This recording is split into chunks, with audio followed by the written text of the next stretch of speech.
Surat Sachin Palsana Hazira highway ઉપર આવેલા વાંસ બ્રિજ નજીકથી સચિન પોલીસે કેમિકલથી બનાવેલા બાયોડીઝલ જેવા ભળતા ઇંધણ ભરેલા ટેન્કરને ઝડપી પાડી 18,000 લીટર બાયોડીઝલ પકડી પાડ્યું હતું। પોલીસે બે ઇસમો સહિત 43.35 લાખના મુદ્દામાલને કબજે કર્યો છે। સાથે જ પ્રતિબંધિત બાયોડીઝલ ક્યાંથી ક્યાં લઈ જવાતું અને કોણ તેના માલિક છે તે સહિતની વધુ તપાસ શરૂ કરવામાં આવી છે।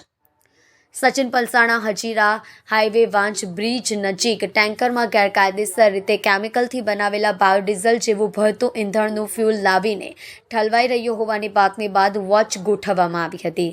રેડ કરી એક ઇસમ કિશોર અનિલ યાદવને ઝડપી પાડવામાં આવ્યો હતો। ઇંધણનું નિરીક્ષણ કરવા તથા જરૂરી નમૂના મેળવવા માટે એફએસએલ અધિકારીને સ્થળ પર બોલાવવામાં આવ્યા હતા। પરીક્ષણ દરમિયાન બાયોડીઝલ જેવું ભળતું ઇંધણ મંગાવનાર આશિષ કુમાર જગદીશભાઈ પટેલને પકડી પાડવામાં આવ્યા હતા। પકડાયેલ ઇસમો પાસેથી બાયોડીઝલ જેવું ભળતું ઇંધણ 18,000 લીટર જે પૈકી 1 લીટરની કિંમત ₹90 લેખે કિંમત ₹16.20 લાખ, ટેન્કરની કિંમત 12 લાખ, બ્રેઝા કારની કિંમત 6 લાખ। બંને ઇસમો પાસેથી મળી આવેલા અલગ અલગ કંપનીના 2 મોબાઈલ ફોન કિંમત 15,000 મળી કુલ 34.35 લાખની મત્તાનો મુદ્દામાલ કબજે કરી આગળની તપાસ હાથ ધરી છે। આરોપીઓ કિશોર અનિલ યાદવ, આશિષ કુમાર જગદીશભાઈ પટેલની ધરપકડ કરાઈ છે, જ્યારે આરોપી જવલકુમાર કનુભાઈ પટેલ, પિયુષ પટેલ, જૈન કાય પેટ્રોજેલ્સ પીવીટી એલટીડી અને જવાબદાર ઇસમને વોન્ટેડ જાહેર કરી કાયદેસરની કાર્યવાહી કરવામાં આવી છે। સચિન પોલીસ સ્ટેશનમાં તારીખ 15/1/2024ના સાંજના સમય અમને બાતમી હકીકત મળેલી કે પલસાણા સચિન હાઈવે વાંજ બ્રિજ પાસે વિકાસ સ્ટીલની સામેના ભાગે એક ટેન્કર બાયોડીઝલ જેવું પ્રવાહી સાથે ભરેલ પડેલ છે।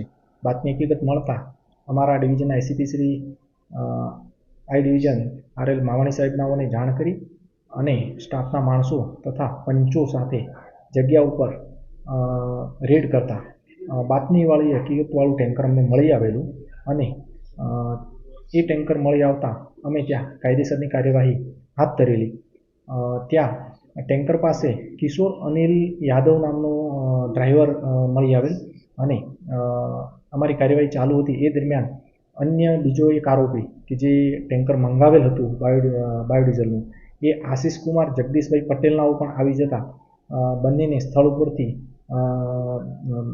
હાજર મળી આવતા તેમને સાથે રાખી અને એફએસએલ અધિકારીને બોલાવી એફએસએલ અધિકારી રૂબરૂમાં જરૂરી સેમ્પલ લેવાની કાર્યવાહી કરી અને સચિન પોલીસ સ્ટેશન ખાતે આ અંગેનો ગુનો દાખલ કરવામાં આવેલો અને ગુનાના કામે બીજા પણ ત્રણ આરોપીના નામ ખુલેલા, જેમાં એક પિયુષભાઈ પટેલ કરીને છે જે આ ટેન્કર મંગાવવા માટે મધ્યસ્થી કરેલી હતી અને બીજા એક આરોપી તરીકે જવલકુમાર કનુભાઈ પટેલનાઓનું નામ છે અને કંપનીના જે સેલવાસ ખાતેથી આવેલાનું જણાઈ આવેલ છે તો ત્યાંથી મોકલનારનું પણ નામ ખોલવામાં આવેલ છે અને આ અંગે આ કેટલા સમયથી આવું પ્રવાહી મંગાવતા હતા અને અગાઉ ક્યારે ક્યારે મંગાવેલ છે એ બાબતે વિગતવારની તપાસ હાલમાં ચાલુ કરેલ છે।